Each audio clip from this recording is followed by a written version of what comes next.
ہاں صاحب، بہت شکریہ، بہت مہربانی، آپ نے خصوصی طور پہ اتنا ٹائم عنایت کیا آج. تو I had to travel all the way from Lahore along with my team. اور یہ انٹرویو میں سمجھتا ہوں وہ جیسے کہتے ہیں نا there is a time for ایوری تھنگ. اللہ تعالیٰ کی ٹائم لائن پہ صحیح جگہ پہ، یعنی کل آپ ایک بڑے اہم مرحلے میں نیکسٹ فیز میں داخل ہو رہے ہیں. تو اس فیز کا آخری انٹرویو اللہ تعالیٰ نے یہ موقع مجھے عطا کیا. میرا آپ کے ساتھ تعلق، میری آپ کے لیے ریورنس، یہ کوئی ڈھکی چھپی بات نہیں ہے، لیکن آج میں یہاں پر آپ کے ایک ایڈمائرر اور دوست کی حیثیت سے نہیں آیا. I am here as a journalist. تو میں بالکل بے لاگ گفتگو کروں گا. آپ جس بات کا جواب نہ دینا چاہیں مجھے کہنے کی ضرورت نہیں ہے. You are at liberty. آپ کہیے کہ بھئی پاس، آپ اگلی بات کریں. پہلا سوال تھوڑا سا اس کو پریامبل سمجھیے، تھوڑی سی تفصیل اس میں ہوگی، اس کے بعد میرے جتنے کوسچنز ہیں کرسپی ہیں، rest assured. Do you play chess? No. شطرنج کی سمجھ بوجھ کچھ تھوڑی بہت ہے آپ، کیونکہ اسپورٹس مین تو ہیں آپ. سرسری ہے. سرسری، کیونکہ وہ گیم آف تھرونز کہی جاتی ہے. وہ گیم جو ہے نا وہ اقتدار کی جنگ ہے، اس میں جو کچھ ہوتا ہے. تو مختصراً میں یہ کہوں گا سمجھانے کے لیے، تمثیل ہے یہ کہ جب بھی کوئین کو موو کیا جاتا ہے نا تو وہ کسی نہ کسی فگر کی شے پہ ہوتی ہے، کسی طاقت پہ ہوتی ہے. یا نائٹ ہوتا ہے، یا بشپ ہوتا ہے، یا کاسل ہوتا ہے، ورنہ کوئین کا جس طرف دل چاہے وہ پہنچ جائے. بالکل اسی طرح جیسے اس گلوبل ولیج میں دو چودھریز ہیں. پہلے سوویت یونین تھا، امریکہ تھا، اب چائنا ہے along with رشیا، اور دا سول سپر پاور امریکہ. گاؤں میں جب بھی کوئی جھگڑا لڑائی کسی نے کوئی چھوٹے ذمہ دار نے کو مول لینی ہو نا ایک چودھری کے ساتھ، تو دوسرے سے کوئی تھوڑی سی سپورٹ بھی لے لیتا ہے، تھوڑا سا اس کو کانفیڈنس میں بھی لے لیتا ہے. اور خاص طور پر جب دوسرے چودھری کو یہ پتہ ہو کہ بڑے چودھری کے تمام معاملات نہ صرف اس بیچارے چھوٹے ذمہ دار بلکہ میرے لیے بھی خطرے کا باعث بن سکتے ہیں. تو آپ نے اتنا بڑا نعرہ ایبسولیوٹلی ناٹ کا لگا دیا اس دوسرے چودھری کو جو آپ کے نیبرہڈ میں تھا، کانفیڈنس میں لیے بغیر. میں نے 20 سال سے یہ جو نعرے کی آپ ایبسولوٹلی ناٹ کی بات کر رہے ہیں، 20 سال سے میں یہ کہہ رہا تھا کہ ہمیں امریکہ کی جنگ میں شامل نہیں ہونا چاہیے. ہماری جنگ نہیں ہے. 9/11 میں کوئی پاکستانی ملوث نہیں تھے. القاعدہ افغانستان میں تھی، تو پاکستان کا کیا لینا دینا تھا. اور میں نے یہ بھی کہا کہ ایک دفعہ آپ نے 80 کی دہائی میں یہ کہا جناب جہاد ہے فورن آکوپیشن کے خلاف، جب سوویٹس آئے ہوئے تھے افغانستان. اب آپ کہہ رہے ہیں کہ امریکی وہاں پہنچ گئے ہیں تو آپ کہہ رہے ہیں کہ دہشت گردی ہے. تو میں نے ان کو سمجھایا اور بولا بھی اپنی تقریروں میں، اسمبلی میں بھی میں نے بات کی کہ اگر آپ اس وقت امریکہ کی جنگ میں شامل ہوں گے تو وہ جو لوگ جن کو آپ نے تیار کیا ہوا تھا جہاد لڑنے کے لیے، ان کو آپ کیا کہیں گے کہ اب یہ دہشت گردی، وہ اگر وہ نہیں مانیں گے، اور انہوں نے نہیں مانی، اور ہوا کیا کہ وہ ہمارے خلاف ہو گئے. اور انہوں نے کہا کہ آپ امریکن کولیبریٹرز ہیں. آپ نے انہوں نے سیدھا کہا کہ آپ نے دھوکہ دیا ہے، یعنی جہاد کے خلاف آپ چلے گئے. تو ہوا کیا، وہ بھی ہمارے خلاف ہو گئے جو گروپس تھے القاعدہ ٹائپ. ساتھ جو سارا قبائلی علاقے میں جدھر جنگ لڑی گئی تھی سوویٹس کے خلاف، جو ساری بارڈر پہ قبائلی علاقے سے ساری واردات ہوتی تھی نا افغانستان. جی، وہ جو لوگ جنہوں نے جا کے قربانیاں دی تھیں، جو جہاد لڑی تھی ہماری طرف، جو پشتون تھے، وہ بھی ہمارے اگینسٹ ہو گئے. ان میں سے لوگ ہمارے اگینسٹ، انہوں نے اپنے آپ کو طالبان کہنا شروع کر دیا. تو پاکستان کا نہ لینا نہ دینا تھا. ہم نے 80,000 اپنے لوگوں کو قربان کر دیے کسی اور کے لیے. تو میں تب سے لگا ہوا کہنے کہ ہم ہمیشہ امن میں تو آپ کا ساتھ دیں گے، لیکن ہم آپ جنگ میں آپ کا ساتھ نہیں دیں گے. اب وہ جب انہوں نے اس سے میرے سے پوچھا کہ جی آپ کو اب بیسز دیں گے امریکہ کو، تو وہ تو میرا ایک 20 سال سے میرا بیانیہ تھا، میرا نظریہ ہے. میں سمجھتا ہوں کہ پاکستان کی ایک آزاد فورن پالیسی ہونی چاہیے. آزاد فورن پالیسی کا مطلب کہ ہماری فورن پالیسی وہ ہو جو ہمارے لوگوں کے مفادات کے لیے ہو. ہماری فورن پالیسی وہ نہ ہو جو اپنے لوگوں کو کسی اور کے لیے قربان کرو. تو میں تو یہ تو میرا ایک نظریہ ہے. میں نے جب پالیٹکس شروع کی تھی 3 میرے نکات تھے: خودداری، عدل اور انصاف، اور فلاحی ریاست انسانیت. یہ 3 پہ میرا بیس ہے. وہ آج بھی میں وہاں کھڑا ہوں. وہ تو درست ہے. آپ نے ایک نعرہ بلند کیا، نعرہ مستانہ اسے کہنا چاہیے، لیکن آپ نے کسی کی شے بھی تو لینی تھی نا، کیونکہ آپ نے اپنے آپ کو ایکسپوز کر دیا. ہماری وہ پوزیشن ہرگز نہیں تھی. آپ کو پتہ ہے کنزر کو آپ میرے سے زیادہ جانتے ہیں، یہ مصدق کے معاملات سے بلکہ اس سے بہت پہلے لیٹن امریکہ میں جو شروع ہوا، بنانا ریپبلکس میں جو کچھ ہوا، اس سارے معاملے کو ذہن میں رکھتے ہوئے آپ تاریخ کے اسٹوڈنٹ ہیں، آپ کو ان دوستوں کے ساتھ کچھ تھوڑی بہت گفت و شنید کرنی چاہیے. ایک لوک وارم، مجھے اجازت دیجیے یہ کہنے کی، کیونکہ بہرحال میں آپ کا ووٹر بھی تھا اور مجھے محسوس یہ ہوا کہ یہ ایک طرح سے فیلئر ہے آپ کی فارن پالیسی کا، کہ آپ کے پرسنل ریلیشن شپ ایسے ہونے چاہیے تھے کہ چائنا کو احتجاج کرنا چاہیے تھا کہ اس میں وہ آپ کا جو ایک نیریٹو تھا کہ بھئی یہ اس میں رجیم چینج کے شواہد موجود ہیں، چائنا نے ایسا کچھ نہیں کیا. دوسرے تیسرے دن مبارکباد دی جا رہی ہے اور وہ سارا سلسلہ. اصل میں آفتاب دیکھیں، پہلے تو یہ کلیئر ہو جائے کہ اگر میں نے اپنے ملک کی خودداری یا ساورنٹی کے اوپر میں نے سودا کرنا تھا تو اس سے بہتر ہے کہ میں نہ ہی وزیر اعظم رہوں. یہ میرے سے اگر یہ سمجھے کوئی کہ میں اپنے لوگوں کو کسی اور کے لیے قربان کروں گا، کسی اور فارن پالیسی آبجیکٹیوز کے لیے، جو اصل میں اگر آپ بیس دے دیتے ہیں، یا اگر آپ ہمیں یہ کہیں کہ نہیں جی آپ روس نہیں جا سکتے، آپ کون ہیں ہمیں کہنے والے روس نہیں جا سکتے؟ ہندوستان ان کا اسٹریٹجک ایلا ہے، وہ روس سے تیل بھی لے لے، وہ ہتھیار بھی لے لے، اور وہ آپ کا اکنامک پارٹنر بھی بن جائے اور پولیٹیکل پارٹنر بھی بن جائے، تو ہمیں وہ کہیں کہ نہیں جی آپ روس نہیں جا سکتے، چائنا کی آپ کی ریلیشن شپ زیادہ قریب ہو گئی. یہاں لائن ڈرا کرنی پڑتی ہے کہ آپ کھڑے ہوتے ہیں کہ نہیں، مجھے 22 کروڑ پاکستانیوں نے الیکٹ کیا تھا، میری ذمہ داری میرے 22 کروڑ پاکستانی ہیں، پھر میں باقی چیزوں کا سوچوں گا. میری ہمیشہ یہ سوچ ہے کہ ایک ملک جب اٹھتا ہے خودداری سے اٹھتا ہے، قومی غیرت سے وہ ملک اٹھتا ہے. کبھی بھی جوتے پالش کر کے کوئی قوم آج تک اوپر نہیں اٹھی. خان صاحب، اس معیشت کے ساتھ کیسی خودداری، کیسی غیرت، یہ سارے تو کلیشز لگتے ہیں. آپ انڈیا کی مثال دے رہے ہیں، انڈیا کی معیشت دیکھیے آج کہاں پہنچی ہوئی ہے. میری گزارش صرف یہ، کیا ہی اچھا ہوتا، آپ یہ بڑے خوش آئند اقدامات ہیں آپ کے، ہر پاکستانی آپ کو اپریشیٹ کرتا جو آپ کر رہے ہیں، ماں سوائے بیگرز کے، کہ ٹھیک ہے جناب آپ خودداری، مصلحت کوشی بڑی اچھی بات ہے، لیکن چائنا جو آپ کے بالکل ساتھ بیٹھا ہوا ہے، جس کی انسرکلمنٹ کے قصے بڑے ہواؤں میں لکھے جا چکے ہیں، آپ اس کو تو کانفیڈنس میں لیتے. دیکھیں لوک وارم ان کا آیا کہ نہیں، بس صرف اتنا بتا دیجئے.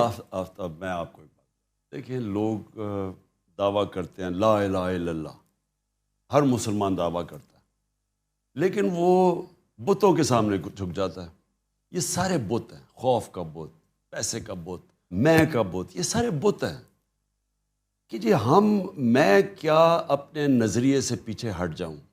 میرا دل ہی نہیں مانتا کہ میں کسی کی غلامی کروں. میرا ہمیشہ پلان یہ تھا کہ ہم نے اب اپنے پیر پہ کھڑا ہونا ہے. ساری پالیسیز میں نے کی بیٹھ کے، اور مجھے خیر تھوڑا دیر لگی سمجھنے کے لیے، کیونکہ پہلی دفعہ گورنمنٹ میں آئے تھے، اتنے بڑے کرائسس تھے، لیکن میں یہ کلیئر تھا اپنے ذہن میں کہ میں نے اس ملک کی آمدنی میں اضافہ کر کے، حالانکہ ہم IMF کے پروگرام میں تھے، ہم نے اپنی گروتھ ریٹ بڑھا کے، اپنی آمدنی بڑھا کے، اپنے ٹیکسیشن بڑھا کے، اور ڈالرز ملک میں زیادہ لا کے، شروع میں اوورسیز پاکستانیز جس طرح انہوں نے ریمیٹنسز، اور پھر اپنی ایکسپورٹس بڑھا کے، یہی طریقہ تھا اپنے ملک کو پیر پہ کھڑا کرنے کا.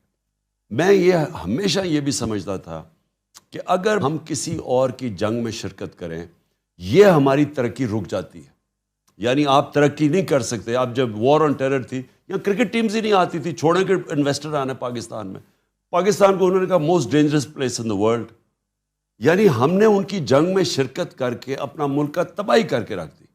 اور کیا ملا اینڈ میں پھر یہ کہتا ہوں، لیکن اپنی قوم سے پوچھتا ملا کیا ہمیں اس سے؟ اور جھاڑے ڈو مور کا انہوں نے ذلیل کیا کہ جی یہ دوگلے ہیں، یہ ہیں. یعنی مجھے بحیثیت پاکستانی اتنی شرمندگی ہوئی. تو میں اینڈ میں یہ بات کہتا ہوں، میرے دل میں یہ بات ہے کہ آپ کمپرومائز کرتے رہیں ایک لمٹ تک. جدھر آپ یہ سمجھتے ہیں کہ آپ کا ضمیر ہی نہیں مانتا، میرا تو ایمان ہی نہیں مانتا کہ میں جا کے جی اس طرح کھڑا ہو جاؤں ان کے سامنے، ہندوستان کھڑا ان کے سامنے. ہاں ہمارے اس وقت اکنامک سچویشن فریجائل ہے ہمارے زمانے میں. اب تو انہوں نے بیڑا غرق کر دیا نا. اب تو خیر اور بات ہے نا. ہمارے زمانے میں میں نے نیوٹرلز کو سمجھایا بھی تھا کہ یہ بڑی مشکلوں سے ہم نے اکانومی سنبھالی ہوئی ہے، کیونکہ ایک کرونا آ گیا، کرونا کے آفٹر افیکٹس آ گئے، کموڈٹی سپر سائیکل آ گیا، انرجی کی قیمتیں بڑھ گئیں، ہمارے پاس فورن ایکسچینج کے ریزروز کم تھے. تو بڑی مشکلوں سے ہم نیویگیٹ کر رہے تھے اس میں سے. تو میں نے جب مجھے پتہ چلا سازش ہو رہی ہے, میں نے نیوٹرلز کو سمجھایا, شوکت ترین کو بھی بھیجا سمجھاؤ کہ دیکھیں اگر اس وقت آپ نے یہ سازش کو کامیاب ہونے دیا تو یہ سارا بکھر جائے گا. یہ بڑی مشکلوں سے ایک مارکیٹ کا آج کانفیڈنس ہے, اگر آپ نے ہلایا تو یہ سنبھال آپ نہیں سمجھیں گے. میں نے یہ ایگزیکٹلی میں نے کہا ٹیل سپن میں چلی جائے گی آپ کی اکانومی, کیونکہ ہمارے پاس اتنے ریزروز نہیں ہیں. جو آپ نے ہندوستان کی بات کی, ہندوستان کے پاس ریزروز ہیں, لیکن میں پھر بھی یہ سمجھتا ہوں کہ امریکہ سے میں جانتا ہوں ان سے کیسے بات کرنی ہے, میں ان کی سمجھتا ہوں سائیکی. امریکہ کبھی بھی جب وہ سمجھتا ہے نا کہ اپنے کوئی نیشنلزم اپنے انٹرسٹ کے لیے کھڑا ہے, وہ رسپیکٹ کرتے ہیں. جی. جب آپ ان کے پیر میں گرتے ہیں, جس طرح یہ چیری بلاسم گرا ہوا ہے. ٹرمپ نے آپ کی بڑی عزت کی, میری بالکل ٹرمپ سے بالکل ٹھیک, اور اتنی عزت دی جو پروٹوکول دیا مجھے اس نے. آنے والے دنوں میں اگر آپ پھر سے پرائم منسٹر ہوتے ہیں, پرائم منسٹر صاحب میں قطع کلامی کر رہا ہوں, یہ بتائیے کہ امریکہ کے ساتھ آپ کس طرح کے تعلقات پرسی کرتے ہیں؟ دیکھیے امریکہ سے ہمیں ہمیشہ اچھے تعلقات رکھنے, وہ اس لیے رکھنے چاہیے کہ امریکہ ایک ورلڈ پاور, ہم سب سے زیادہ ایکسپورٹ کرتے. ہمارے جو سب سے امیر پاکستانی ہیں وہ امریکہ میں بیٹھے ہوئے ہیں. جو اوورسیز امریکہ کی جو پاکستانی کمیونٹی ہے وہ سب سے امیر کمیونٹی ہے پاکستانی. ٹرو. تو ہمیں تو ہمیشہ, لیکن دیکھیں اچھے تعلقات اور غلامی میں بڑا فرق. جی. جو وہ میرے سے چاہ رہے تھے نا, وہ غلامی چاہ رہے تھے کہ آپ روس نہ جائیں, آپ جی یہاں بیسز دے دیں. میں اس چیز کے لیے, آپ کو یقین تھا کہ جنگ نہیں ہوگی یوکرین میں؟ ہاں, میں اطلاعات نہیں تھی آپ کو کوئی ایسی؟ نہیں, میں ہمیشہ سمجھتا تھا کہ جنگ نہیں ہوگی. اس کا مطلب ہے آپ کی اطلاعات ہی نہیں, آپ کا نیٹ ورک ہی ٹھیک نہیں. نہیں, یہ بات نہیں ہے. دیکھیں جو جنگ ہے نا, یہ جو پریزیڈنٹ پوٹن نے جو یوکرین میں کی, میں یہ سمجھتا تھا کہ آج کل کے زمانے میں کوئی اس طرح کی جنگ نہیں لڑے گا. پھر جب پریزیڈنٹ پوٹن مجھے ملا, 3 گھنٹے اس نے میری میٹنگ کی, اور ہمیں کیا پتا تھا کہ ہم وہاں پہنچے رات کو تو اگلے دن صبح جنگ شروع ہو جاتی ہے. میں تو بائی دا وے جنگ میں بلیو ہی نہیں کرتا, ہمیشہ ایک مسئلہ حل کرنے جاتے ہیں دوسرے شروع ہو جاتے. لیکن وہ اس نے پھر مجھے 1 گھنٹہ سمجھایا نقشے سامنے رکھ کے کہ کیوں اس نے یہ کیا. اس نے کہا میں بار بار ان کو بتاتا رہا کہ یہاں نہ آؤ, یہ ہمارے نیشنل انٹرسٹ ہے, کیا ضرورت ہے آپ کو نیٹو کو ہمارے بارڈر پہ آنے کی. اس کا یہ نیریٹو تھا, وہ مغرب کا دوسرا نیریٹو ہے. ٹھیک, ہمیں کیا ضرورت ہے ہم کسی کی سائیڈ لیں, آپ کے ہم کسی نیوٹرل رہیں. خیر خواہ نے نہیں بتایا کہ فی الحال نہ جائیں؟ اصل میں وہ سارے اسٹیک ہولڈر سے ہم بات کر کے گئے تھے, بلکہ میں نے صبح نیوٹرلز کو بھی کال کیا تھا جانے سے پہلے, اور انہوں نے کہا ہم سب نے ڈسکس کیا ہے یہ ٹھیک ٹائم ہے جانے کا, اب کینسل نہیں کر سکتے. اور پھر وہ کیونکہ ہمیں روس کی ضرورت ہے, ہمیں ضرورت تھی تیل کی, ہمیں ضرورت تھی گندم ان سے خریدنی تھی, گیس ان سے لینی تھی, ضرورت تو ہمیں ان سے, فوج کو ان کی ملٹری ہارڈ ویئر لینا تھا, تو ضرورت تو ہمیں تھی. یہ شاہ محمود قریشی صاحب کو کوئی انویٹیشن آئی ہے چائنا سے؟ جی, بلکہ ترکی اور چائنا دونوں سے انویٹیشن آئی. یہ ایک بڑی اہم ڈیولپمنٹ میرا خیال ہے. یہ بھی آپ کے جلسے ولسے دیکھ کے تو نہیں امپریس ہو گئے کہ ایک دم کہ اصل لیڈر تو یہ؟ ان کی ساری ایمبیسیز ہیں یہاں, اور ان کی ایمبیسی سے ان کو پوری رپورٹ جاتی ہے. انہوں نے ساری جگہ کوشش کی پیسے پوسے لینے کی. شہباز شریف آپ کو پتہ ہے پنجاب سپیڈ سے وہ پھر سپیڈ میں پھرا ساری جگہ پیسے لینے کے لیے, اور کہیں سے اس کو ملا نہیں. وہ کیوں نہیں ملا؟ اس لیے نہیں ملا کہ ان ساروں کو پتہ چل گیا کہ جب رجیم چینج ہوئی تو پاکستان کی تاریخ میں کبھی نہیں ہوا کہ لاکھوں لوگ سڑکوں پہ نکلا ہے, ایسا کبھی ہوا ہی نہیں ہے. تو ان ساروں کو جب خبریں گئیں تو انہوں نے کہا کوئی بھی اس کو بیک نہیں کرنا چاہتا اس گورنمنٹ کو جس کی پبلک کے اندر پاپولیرٹی نہیں ہے. تو یہ بہت بڑی وہ باہر کی دنیا بھی دیکھتی ہے, اور ان کو پھر لگ رہا ہے کہ کوئی عارضی سیٹ اپ ہے. آپ کا ووٹر خان صاحب وہ آپ پر جان نچھاور کرتا ہے, آپ سے بڑی محبت کرتا ہے, لیکن جس انقلاب کی آپ بات کرتے ہیں یہ کہا یہ جاتا ہے کہ وہ اس کے لیے تیار نہیں ہے, وہ اس کی قیمت ہے, کیونکہ انقلاب ایک بڑی خطرناک چیز ہے. تبدیلی, ایوولوشن, ریولوشن, یہ مختلف چیزیں ہیں. آپ انقلاب مانگتے ہیں, قوم انقلاب کے لیے تیار نہیں. دیکھیں کتنی مہنگائی ہوگی, کس قدر ذلت اور رسوائی ہوگی, لیکن کیا آپ ہی کال دیں گے تو یہ باہر آئیں گے؟ اگر انہیں تبدیلی, چینج, عزت, انقلاب چاہیے ہوتا تو آپ کی کال کی محتاجی نہیں ہونی چاہیے تھی. آفتاب کل میں نے کال دی ہوئی ہے, وہ تو آپ نے دی نا, سارے پاکستانیوں کو. یہ آئیں گے باہر, اس میں کوئی شک نہیں. اتنی زیادہ مہنگائی کر یہ خود کیوں نہیں نکلتے؟ مجھے میں کیوں میں ساروں کو کہہ رہا ہوں نکلے. میں کیوں کہہ رہا ہوں، پہلے میں یہ واضح کر دوں، انہوں نے بار بار ہمارے 3.5 سال میں کہا کہ جی مہنگائی میں لوگ تباہ ہو گئے، مہنگائی اتنی ہو گئی. ہم ان کو کہتے بھی رہے کہ کرونا کے بعد سپر سائیکل آ گیا، دنیا میں قیمتیں بڑھ گئی ہیں، عالمی مہنگائی ہے. ہمیں کہے جی آپ نے 4 روپے پٹرول کی قیمت بڑھا دی اور شور میں جائے. وہ بلاول صاحب اس نے پوری مہنگائی مارچ کر دی. وہ اور بات ہے کہ وہ لوگوں کو یاد ہے کام پہ ٹانگنے والی مارچ، اور وہ روپیہ خرچ کر دیا اس نے یہاں پہنچانے کے لیے کہ جی وہ مہنگائی ہوگی بہت. تو ان کا سارا جو وجہ تھی یہ سازش کی جو انہوں نے پبلکلی ڈکلیئر کی، وہ مہنگائی تھی کہ بہت مہنگائی کر دی. ٹھیک جی، انہوں نے جو منہ کھولتا فضل الرحمان لانگ مارچ آئے تو وہ پہنچ گیا مہنگائی ہے، یہ کہتے ہیں مہنگائی ہے. تو اب جب ان کو حکومت ملی تو انہوں نے تو 2 مہینے میں وہ مہنگائی کر دی جو ہم نے 3.5 سال میں نہیں کی. تو بیچارے پھنس گئے. ہم نے 50 روپے ڈیزل بڑھایا تھا اپنے 3.5 سال میں، اور ہم نے 55 روپے پٹرول بڑھایا تھا. انہوں نے 85 روپے پٹرول بڑھا دیا اور 110 روپے ڈیزل بڑھا دی. اتنی مہنگائی 2 مہینے سے کم میں کبھی ہوئی نہیں پاکستان کی تاریخ میں. بجلی تقریباً دگنی کر دی، کوئی شک نہیں، سب کو پتہ. اچھا، اور ساری چیزیں مہنگی ہو گئی. تو سوال اس کا یہ ہے کہ اگر آپ مہنگائی روکنے کے لیے آ رہے تھے اور آپ نے یہ سازش، بیرونی سازش میں حصہ لے کے گورنمنٹ کو گرایا ہے، تو اب مہنگائی آسمانوں پہ پہنچ گئی ہے. کون ذمہ دار اس کا؟ اچھا، کہتے ذمہ دار ہم ہیں، مجھے کہتے ہیں میں ذمہ دار ہوں. میں ان سے سوال پوچھتا ہوں کہ اگر میں ذمہ دار تھا تو آپ کو ضرورت کیا پڑی تھی گورنمنٹ گرانے کی؟ مجھے پھر ذمہ داری اٹھانے دیتے. یعنی اگر یہ مہنگائی ہو رہی تھی، میں بیٹھا ہوا تھا، وہ ڈر گئے تھے نا کہ آپ کہیں مزید نیچے نہ لے جائیں اسے. نہیں، ان کا خیال تھا کہ شہباز شریف، یہ دیکھیں یہاں بھی سوچ کی غلطی ہو جاتی ہے. شہباز شریف کا امپریشن تو خان صاحب یہی تھا، شہباز اسپیڈ، کہ he will deliver. Unfortunately he could not. دیکھیں انہوں نے کہا کہ یہ بارودی سرنگیں میں چھوڑ گیا ہوں، تو میں نے تو اگر میں یہ تھا تو میں اسٹیبلشمنٹ کو کیوں کہتا کہ اگر تم نے گورنمنٹ اس وقت ہٹائی یہ سازش کے تحت جو ہو رہی ہے ہمارے خلاف، اور نیوٹرل رہ گئے اور گورنمنٹ چلی گئی، تو یہ بکھر جائے گا، یہ اکانومی نہیں سنبھالی جائے گی. تو میں اسے کیوں بتا رہا تھا؟ اگر مجھے اس لیے کہ مجھے ملک کا فکر تھی، نہیں تو مجھے کہنا چاہیے تھا کہ ٹھیک ہے آنے دو ان کو. ایک تو میں یہ کہنا چاہتا ہوں کہ یہ مجھے پتا تھا کہ بڑی مشکلوں سے ہم سنبھال رہے ہیں، اور مجھے پتا تھا ان سے نہیں سنبھلنی، کیونکہ شہباز شریف کی جو ساری ڈیولپمنٹ ہوئی ہے نا، وہ صرف اشتہاروں میں ہوتی ہے. اشتہار اٹھاتے تھے تو ادھر ایک طرف نواز کی تصویر، ایک طرف شہباز کی. 50 ارب روپے کے اشتہار دے دیے کہ یہ کر دیے، وہ کر دیے، وہ کر دیے. تو وہ آج قوم کے سامنے، میں اللہ کا شکر ادا کرتا ہوں، وہ سچ کا خدا ہے، الحق ہے، اس نے سب کے سامنے لے آیا کہ جس وہ 7 بجے صبح اٹھ کے کام پہ پہنچ جاتا شہباز شریف. اب وہ 7 بجے اٹھ کے کام پہ پہنچنے سے اگر ملک ٹھیک ہو جاتا تو بسم اللہ، 7 بجے اٹھ جاتا. میرا مالی 6 بجے اٹھتا ہے، صبح شروع ہو جاتا ہے کام کرنے.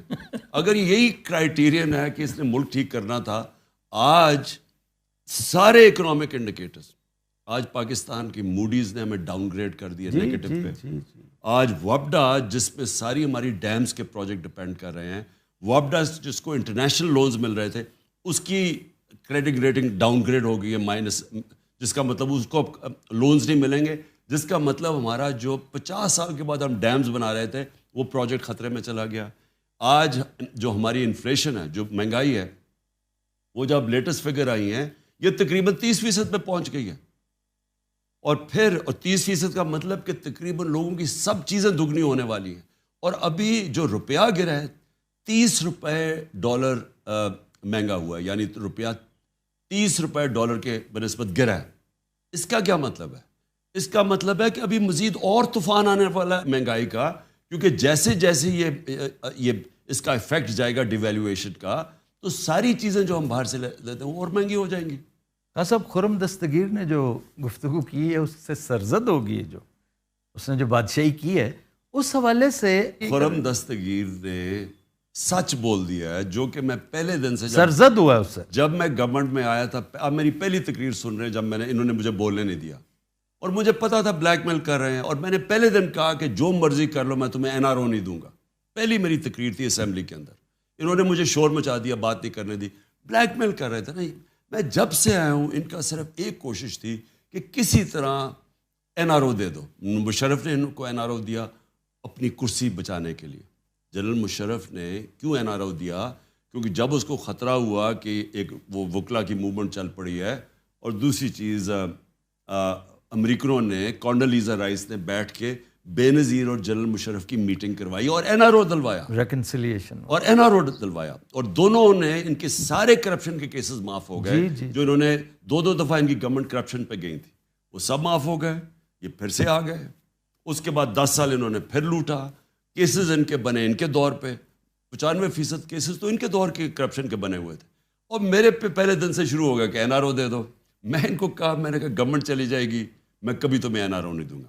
اور وہ انہوں نے جو آج فیٹف کے اندر پاکستان انشاءاللہ نکل جائے گا، میں آپ لوگوں کو ریمائنڈ کروا دوں کہ انہوں نے جب ہم نے لیجسلیشن فیٹف کے لیے اسمبلی میں رکھی تو انہوں نے کہا ہم تب پاس کریں گے جب ہمیں این آر او دو، نیب کو ختم کرو، جو آج انہوں نے نیب کو کیا۔ انہوں نے تب مجھے بلیک میل کرنے کی کوشش کی، میں تب بھی اڑ گیا، میں کہا جو بھی کرو گے میں نے تمہیں این آر او نہیں دینا، کیونکہ یہ ملک سے غداری ہے۔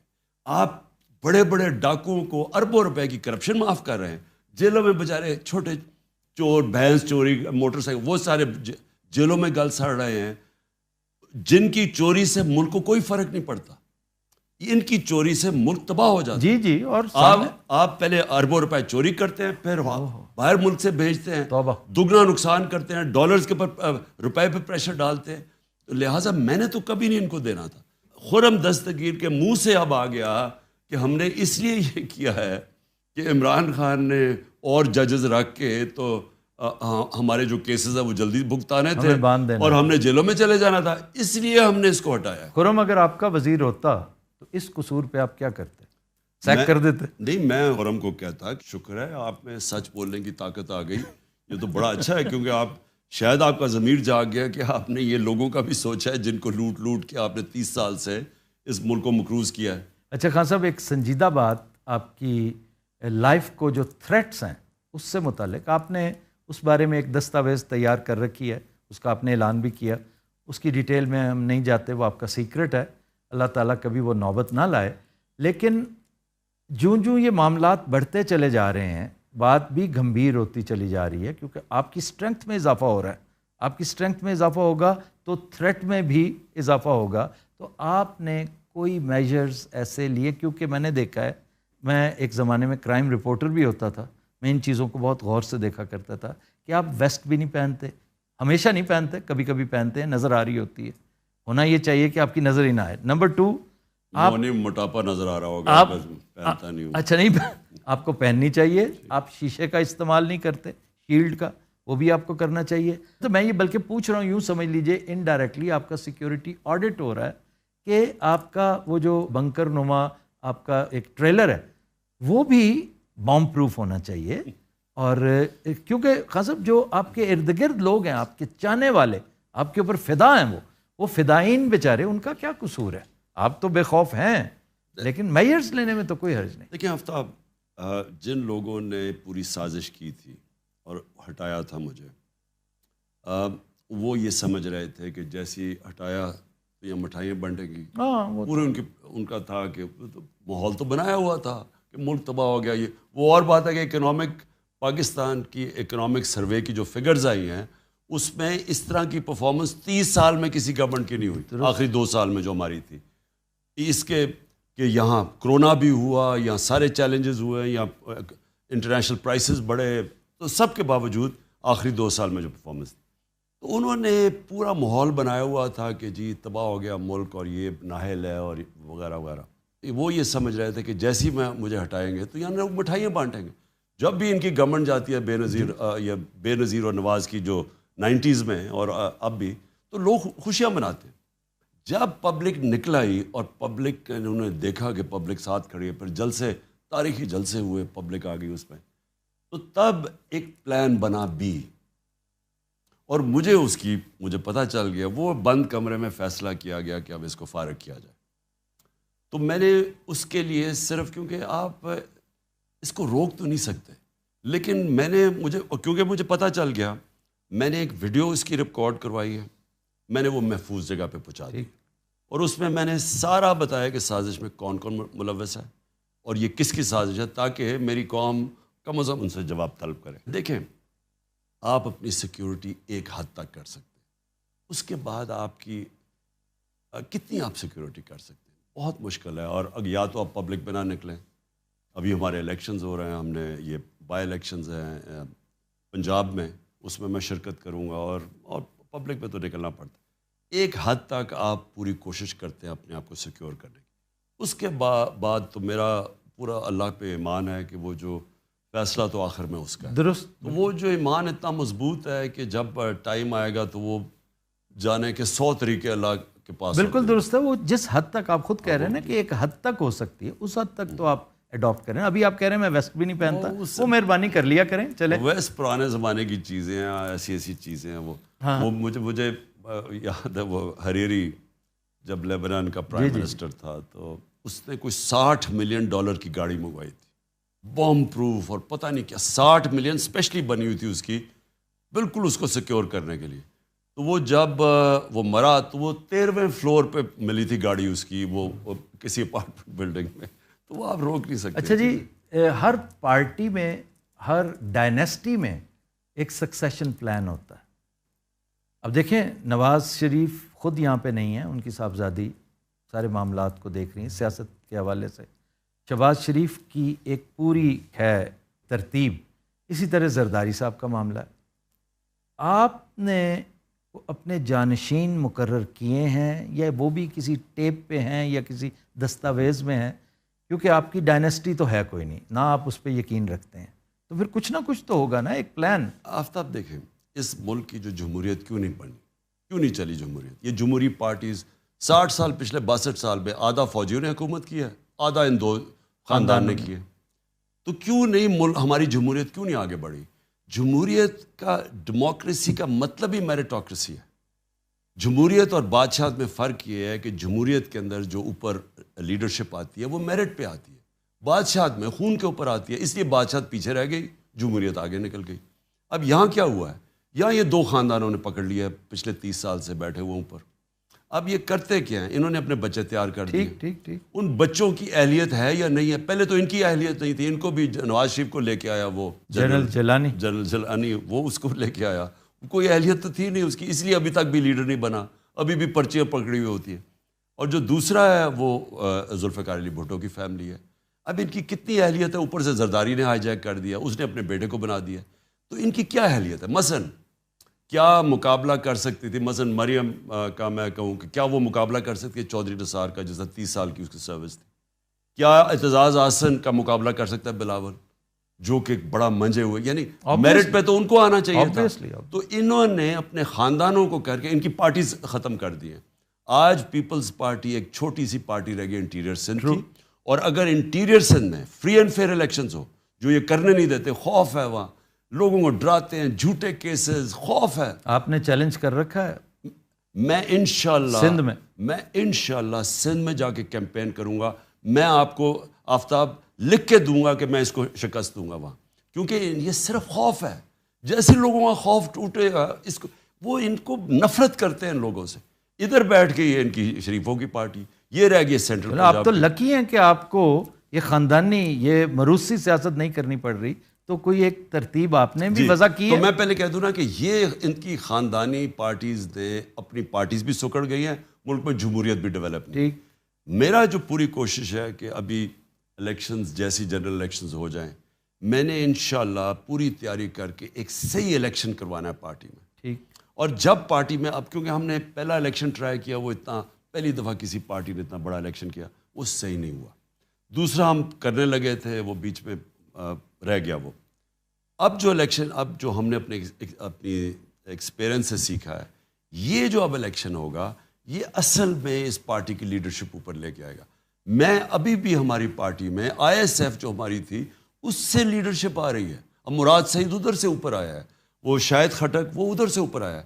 جیسے جیسے ISF اور نیچے سے الیکٹڈ لیڈرشپ آتی رہے گی, خود ہی ہماری پارٹی ممبرز فیصلہ کریں گے کہ میرے بعد کون ہے. نہیں, آپ بھی تو دیکھیں نا, آپ کی حیثیت ایک فادر فگر کی بھی ہے کہ آپ ایک لسٹ بنا کے اپنی ہائرارکی وہ نہیں دیں گے. آفتاب دیکھیں, جو نومینیشن ہے نا وہ آبجیکٹیو ہوتی ہے, وہ ایک پرسن لائک کے اوپر آ جاتی ہے. میں غلط بھی ہو سکتا ہوں, لیکن جب آپ ایک صحیح معنی میں الیکشنز کر کے باڈیز اوپر لے کے آتے ہیں, تو وہ پھر آپ کی اصل تو قیادت آتی ہے جب وہ ایک پارٹی کی ممبرشپ اس کے پیچھے کھڑی ہو. آپ مردم شناسی کے حوالے سے بڑے معصوم سمجھے جاتے ہیں اور آپ اس کا برملا اظہار بھی کرتے ہیں, اپنی والدہ صاحبہ کا ریفرنس بھی دیتے ہیں. تو یہ تو بہت بڑی فی زمانہ جو سیاست ہے اس میں بہت بڑی ڈس ایڈوانٹیج ہے. تو آپ 10 میں سے کیا ریٹنگ کریں گے اپنے آپ کو؟ 7, 5, 4؟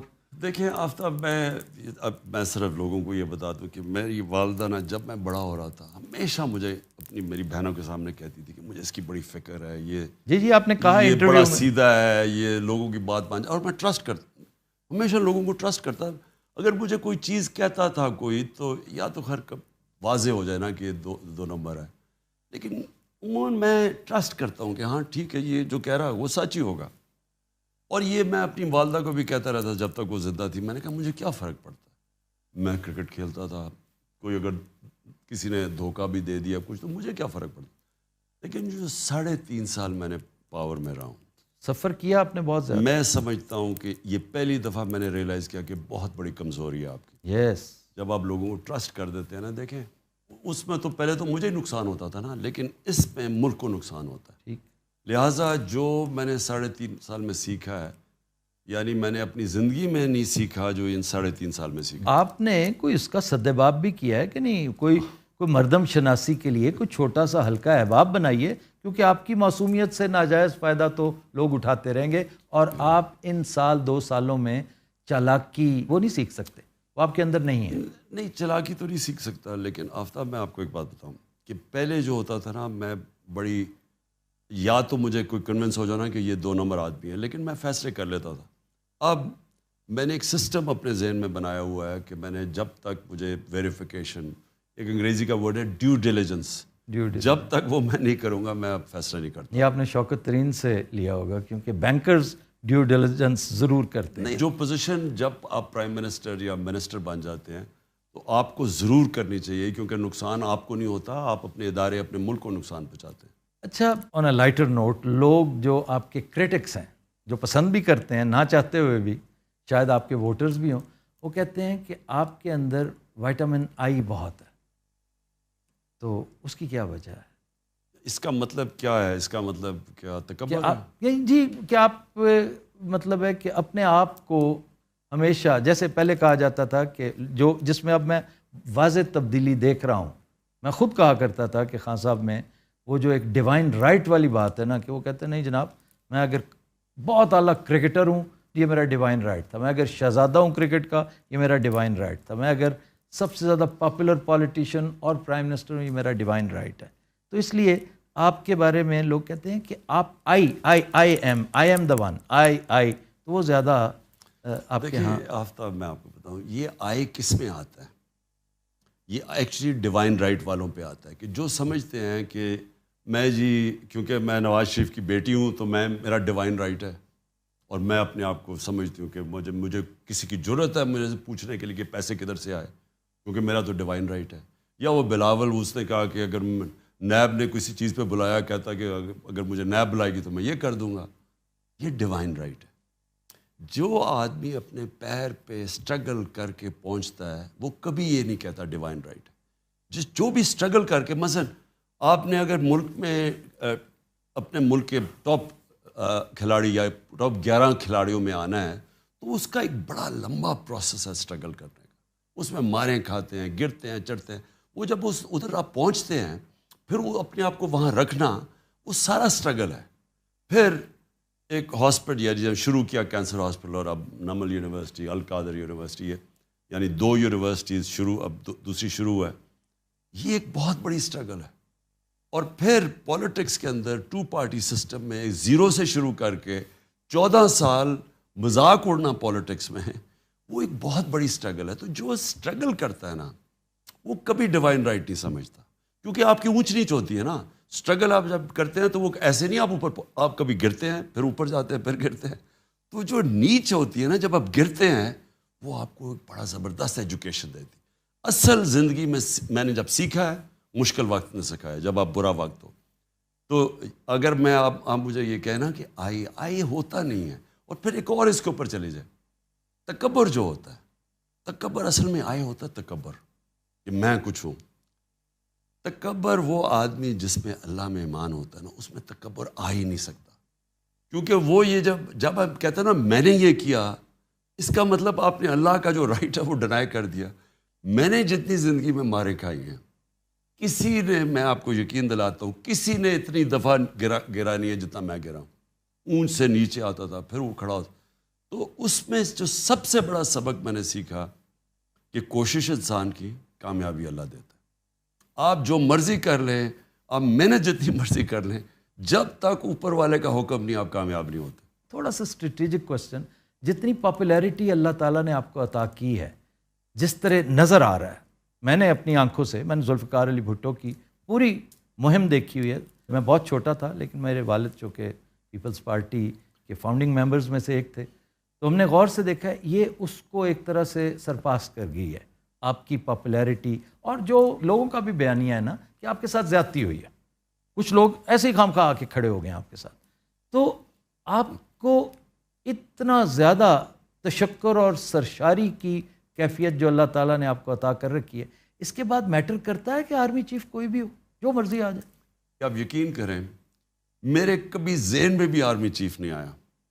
میں نے تو کبھی سوچا ہی نہیں آرمی چیف کا. اب تو اکا ہی نہیں آنا چاہیے, کوئی بھی ہو. میں تو بات کر رہا ہوں جب میں پرائم منسٹر تھا, میں نے تو کبھی سوچا یہ سارا یہ جو وہ دستگیر وہ ہو جی نومبر میں آرمی چیف بٹھانا تھا, یہ وہ لوگ کرتے ہیں جو کنٹرول کرنا چاہتے ہیں, جو اداروں کو کنٹرول کرتے ہیں, جو فوج کو کنٹرول کرتے ہیں. جنرل فیض کو بہت ایسوسیٹ آپ کے ساتھ کیا جاتا تھا, وہ آپ کے ساتھ کوئی ضرورت سے زیادہ پیار محبت کا اظہار کرتے رہے, بعض لوگوں کو بدہضمی ہوتی تھی. آفتاب یہ فیکچولی غلط ہے.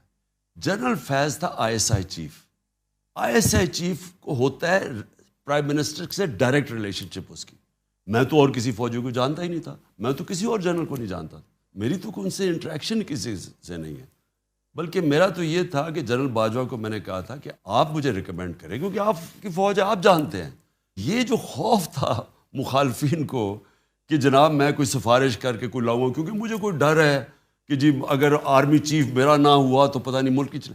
یہ نواز شریف ٹائپ لوگوں کو فکر ہوتی ہے, انہوں نے کرپشن کی ہوتی ہے, ان کو ڈر سارا وقت ہوتا ہے کہ ان کے پیسے نہ پکڑے جائیں, ان کو ایک آرمی چیف چاہیے جو ان کی سارا وقت ساتھ کھڑا ہو, بلکہ وہ چاہتے ہیں جو فوج ہے وہ پنجاب پولیس بن جائے.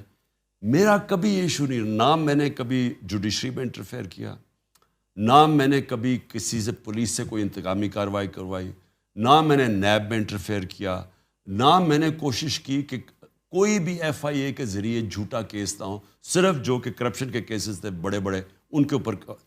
یہ جو کام ہے نا آپ جو پولیس کو غلط استعمال کر رہے ہیں, میرے اوپر کوئی 9 ایف آئی آرز ہیں, ہمارے لوگوں پہ ایف آئی آر, سندھ کے اندر جو ان کے خلاف کھڑا ہوتا ہے ایف آئی آر, میڈیا کے اوپر جو زور ہے, جو ٹک ٹاکرز کو ٹیلی فون کر کے دھمکیاں, جو سوشل میڈیا کے لوگوں کو دھمکیاں, یعنی جو ایف آئی اے سے جو جس طرح کا زور آ رہا ہے میڈیا کے اوپر, اینکرز کے اوپر, ہم نے تو یہ کبھی بھی نہیں کیا.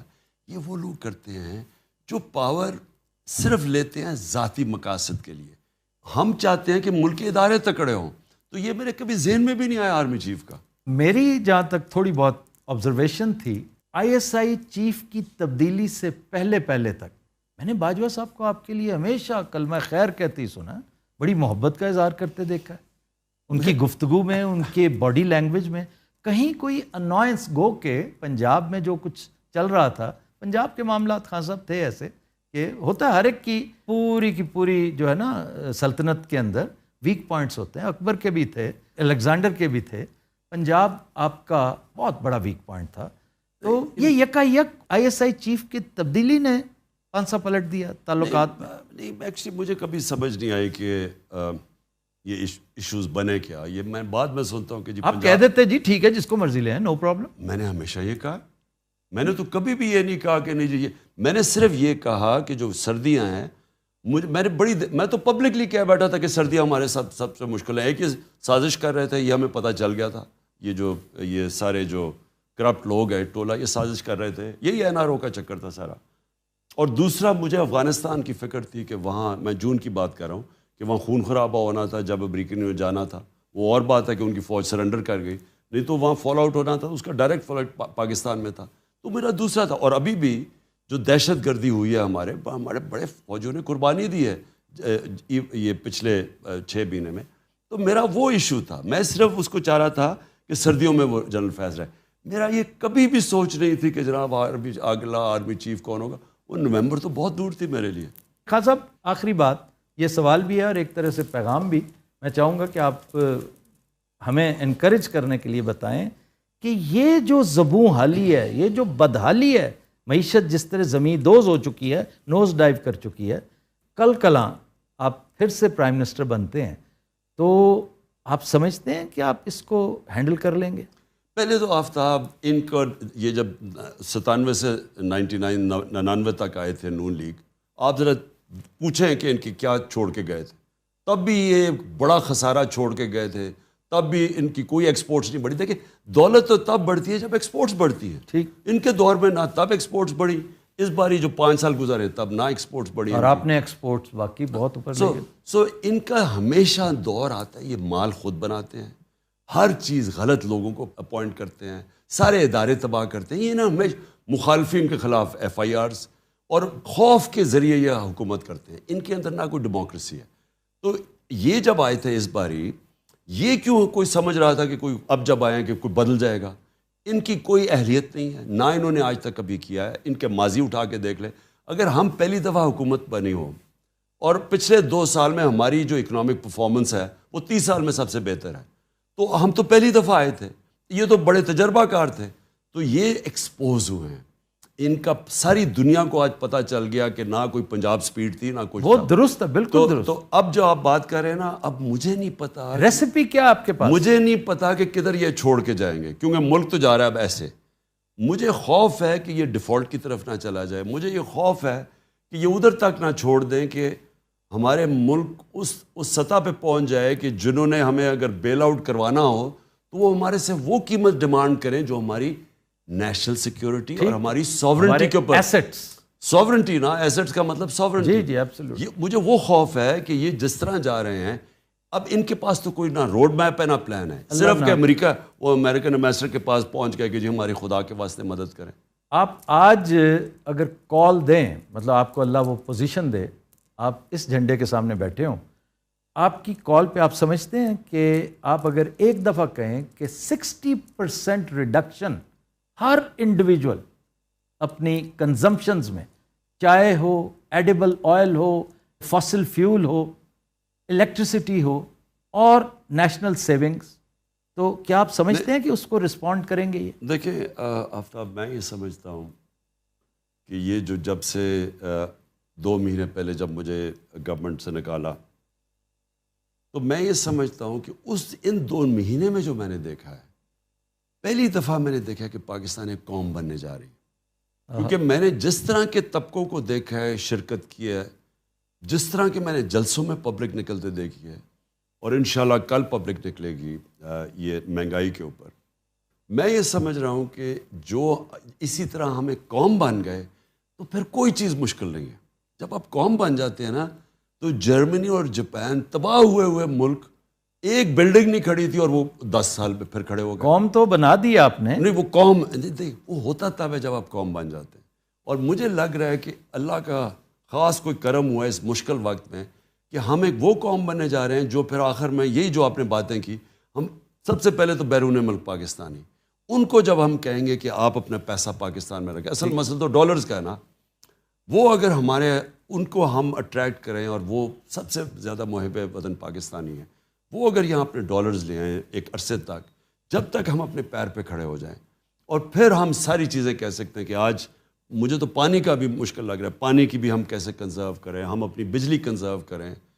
ہم اگر ہمارے پاس مشکل وقت ہے تو ہم اپنا پٹرول اور ڈیزل کنزرو کریں. یعنی یہ قوم کر سکتی ہے.